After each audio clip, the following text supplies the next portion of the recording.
Hello everyone, welcome to commerce lectures. I am Neha. आज हम करेंगे class 11 business studies and chapter number 4 business services. तो start करते हैं कम्युनिकेशन सर्विसेज से। हमारा टॉपिक है कम्युनिकेशन सर्विसेज को 2 पार्ट्स में डिवाइड किया गया है, postal services and telecom services. इस वीडियो में हम करेंगे सिर्फ postal services. So communication services पे वापस आते हैं। सो कम्युनिकेशन सर्विसेज सबको पता है क्या होती है। जब एक इंसान किसी दूसरे इंसान से किसी भी मीडियम के थ्रू बात करता है, चाहे वो टेलीफोन हो, चाहे वो मेल कर रहा हो, चाहे लेटर पोस्ट कर रहा हो, तो वो सारी कम्युनिकेशन सर्विसेज होती हैं।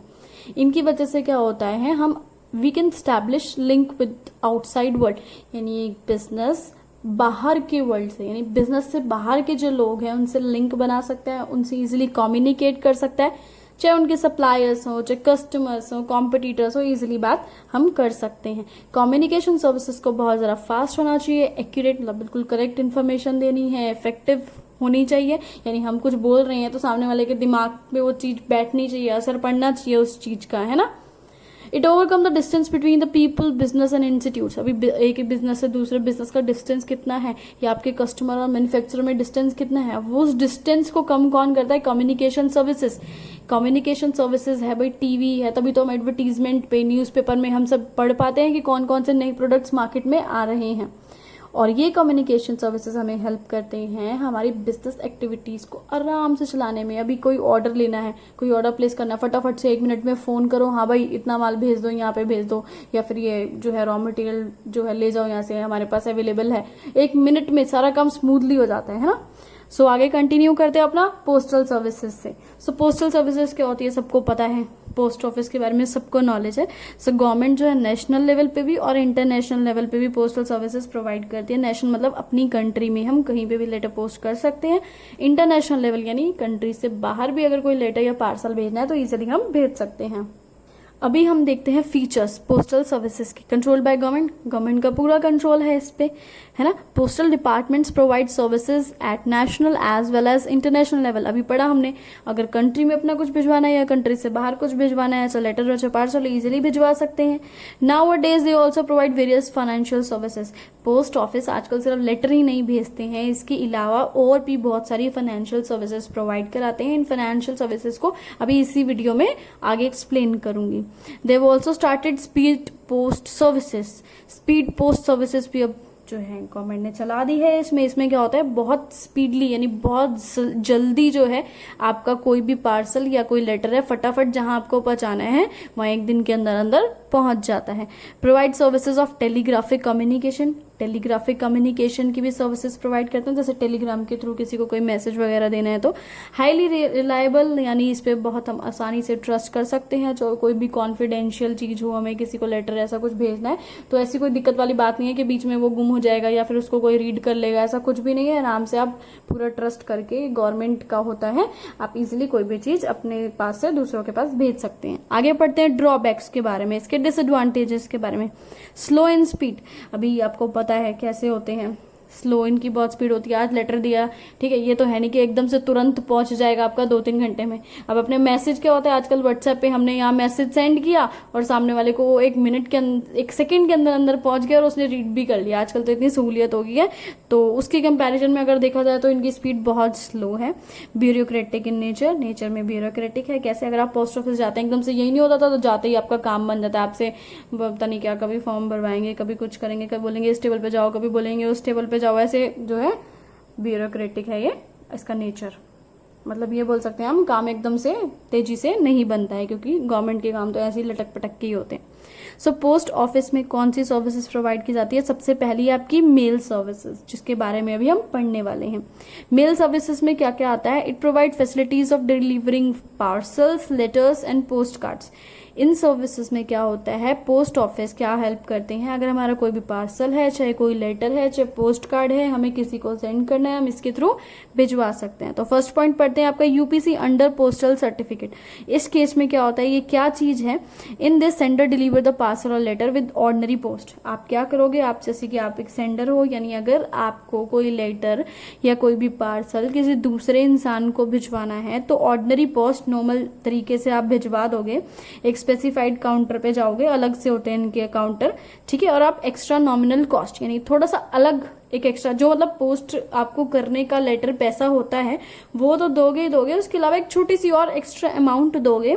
और ये अमाउंट देने के बाद आपके पास क्या आएगा, प्रूफ ऑफ पोस्टेड लेटर्स, यानी आपके पास इस बात का प्रूफ आ जाएगा। वो लोग आपको प्रूफ दे देंगे, रिसीट दे देंगे कि हाँ भाई लेटर जो है आपने हमारे यहीं से पोस्ट किया है।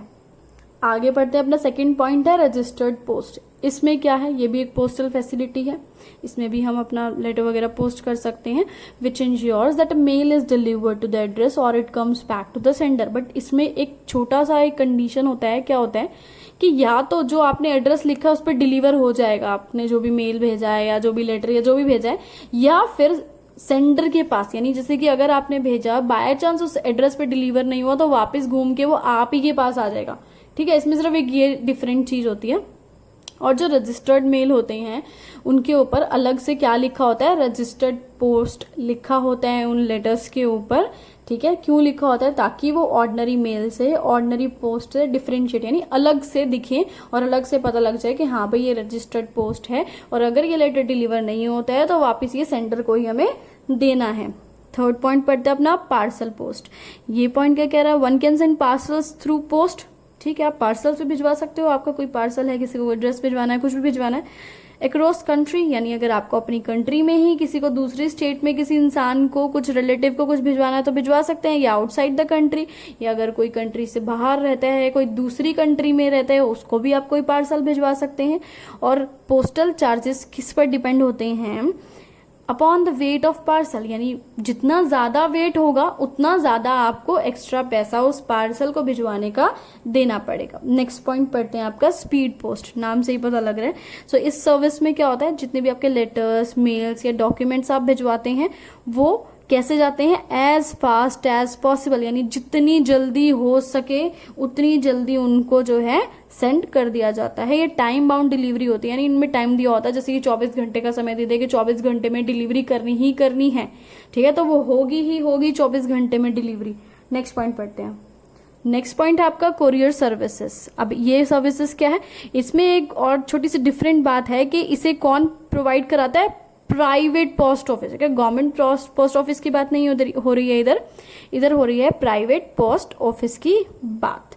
ठीक है, ये बहुत ज्यादा फास्ट होते हैं, ठीक है, और मोर रिलायबल, इजिली इन पे ट्रस्ट किया जा सकता है। आपने चीज पहुंचाई है वो वहां पहुंचेगी ही पहुंचेगी, बीच में गुम नहीं होगी, बीच में खोलेगी नहीं, बीच में उसका कोई यूज नहीं करेगा। Cheaper than services provided by post office, और ये काफी ज्यादा सस्ती होती है जो कि पोस्ट ऑफिस सर्विसेज प्रोवाइड करते हैं उनके कंपैरिजन में। आगे बढ़ते हैं अदर सर्विसेज और इंटरनेशनल मनी ट्रांसफर।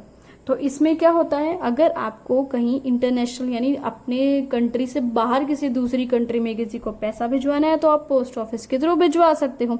ई बिल पोस्ट फैसिलिटी, अगर आपको जैसे पेमेंट वगैरह करनी है या कहीं से पेमेंट कलेक्ट करनी है तो आप घर बैठे ही जो है, आपको पर्सनली मतलब उस इंसान के घर पे जाने की जरूरत नहीं है, आप पोस्ट ऑफिस के थ्रू कलेक्ट कर सकते हैं।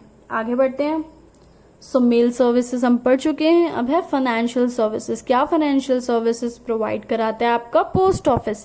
सो फाइनेंशियल सर्विसेज क्यों इनिशिएट हुई थी भाई, क्यों लाई गई थी ये फाइनेंशियल सर्विसेज जब पोस्ट ऑफिस में, क्योंकि पहले क्या हुआ करता था, बैंकिंग फैसिलिटीज इतनी नहीं थी, there was lack of banking facilities, हमारी कंट्री में बहुत कमी थी, बैंक्स वगैरह इतने नहीं थे, जिसकी वजह से पोस्ट ऑफिस जो थे उन्होंने भी ये फाइनेंशियल सर्विसेज प्रोवाइड करानी शुरू कर दी, बिल्कुल बैंक्स की तरह। सो फर्स्ट पॉइंट इसमें क्या है, रिकरिंग डिपॉजिट्स। अब इस केस में क्या होता है, पोस्ट ऑफिस कैसी सर्विसेज प्रोवाइड करते हैं, कोई भी जो है इसमें रिकरिंग डिपॉजिट अकाउंट खुलवा सकता है, पोस्ट ऑफिस में जाकर खुलेगा, ये बैंक का यहाँ कोई लेना देना नहीं है। ठीक है, सो पोस्ट ऑफिस में जाओ, रिकरिंग डिपॉजिट अकाउंट खुलवाओ, और आपको क्या करना है, an amount is deposit regularly. अगर आपने जैसे कि आपने डिसाइड किया कि आप 1000 रुपए या 500 रुपए जमा करवाओगे तो आपको रेगुलरली वो जमा करवाने हैं, डिपॉजिट कराने हैं। आपने बोला हर महीने, तो हर महीने आपको जमा करवाने पड़ेंगे वो 1000 रुपए।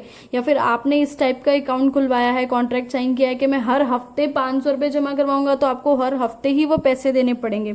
ठीक है, फर्स्ट फिक्स पीरियड, सपोज आपने बोला कि 5 साल तक मैं हर महीने 1000 रुपए जमा करवाऊंगी इस अकाउंट में, तो आपको जमा ही करवाने पड़ेंगे।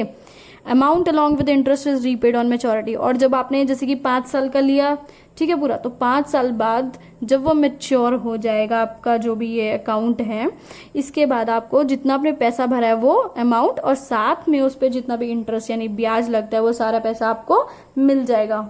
आगे पढ़ते हैं second point, national saving certificate. इसमें क्या है, इस फॉर्म को कोई भी खरीद सकता है पोस्ट ऑफिस से, और ये किस लिए यूज किया जाता है, स्मॉल सेविंग्स के लिए। अगर आपको सेविंग्स वगैरह करनी है या अपना टैक्स वगैरह बचाना है सो उसके केस में ये लिया जाता है।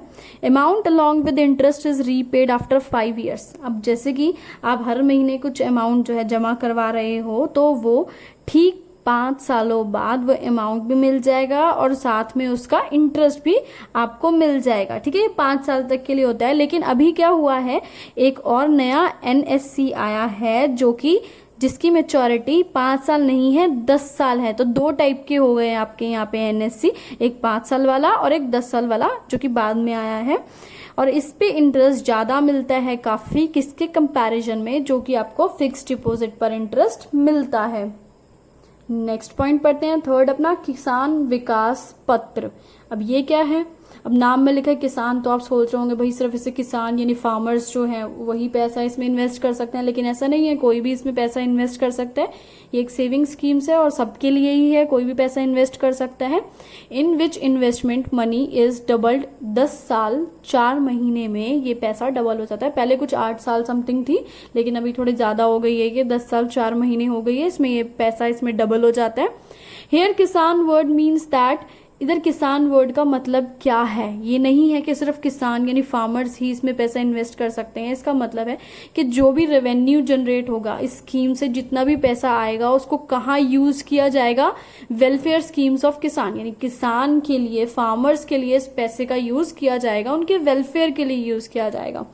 आगे बढ़ते अपना 4th point, public provident fund. सबको इसकी नॉलेज होगी और नहीं है तो आप अपने फादर से पूछ सकते हैं, वो बहुत ज्यादा अच्छे से एक्सप्लेन कर सकते हैं आपको। In this account person can deposit, अभी क्या होता है, इस अकाउंट में कोई भी इंसान मैक्सिमम 1.5 लाख रुपए इन अ फाइनेंशियल ईयर डिपॉजिट करा सकता है, यानी एक साल में सिर्फ और सिर्फ 1.5 लाख रुपए आप जमा करा सकते हो। आपने सुना भी होगा जैसे PF कटता है, आपके फादर वगैरह बताते होंगे जो जॉब करते हैं वो। ठीक है, तो ज्यादा डिटेल में हम पढ़ेंगे नहीं, इतना डिटेल में आपके कोर्स में ये है नहीं। ठीक है, तो 1.5 लाख रुपए तक आप मैक्सिमम एक साल में इसमें पैसा जमा करवा सकते हैं, और ये पैसे को आप निकलवा नहीं सकते हैं बीच में ऐसे बार बार। आप ठीक 15 साल के बाद अगर आपको पैसा निकालना है, विड्रॉ करना है, तो आप 15 साल बाद निकलवा सकते हो। और ये अकाउंट बेसिकली किस लिए खोला जाता है, ताकि पेंशन काइंड ऑफ बेनिफिट, यानी एक पेंशन की तरह बेनिफिट मिल जाता है कि जैसे कि आपने हर साल जो है 1.5 लाख तक पैसा जमा करवाया तो ठीक 15 साल बाद आपको ये पैसा मिल जाएगा। ठीक है, आप वो आपकी इच्छा, आप जैसे मर्जी उसको लेना चाहो। It is exempted while calculating income tax, यानी जब आपका इनकम टैक्स कैलकुलेट होता है तो ये पैसा एग्जेम्प्ट होता है, यानी इस पैसे की गिनती नहीं की जाती है। ठीक है, इसको हटाकर फिर इनकम टैक्स लगता है। अब बात आती है मंथली इनकम स्कीम की। ये क्या है, fixed amount is deposited in this account. आप यहाँ अकाउंट खुलवाएंगे पोस्ट ऑफिस में और एक फिक्स्ड अमाउंट, आपने 5 लाख 10 लाख जितना भी पैसा जमा करवा दिया, ठीक है, और इस पैसे का interest on this amount is given every month. हर महीने आपको इस अमाउंट पे इंटरेस्ट मिलेगा। पैसा बार बार जमा नहीं करवाना है, पैसा सिर्फ एक बार जमा करवाना है जब आप अकाउंट खुलवाएंगे, और उसका ब्याज यानी उसका इंटरेस्ट आपको हर महीने मिल जाएगा। इसी के साथ आपका ये वीडियो खत्म हुआ। Thanks for watching this video, please like share and subscribe.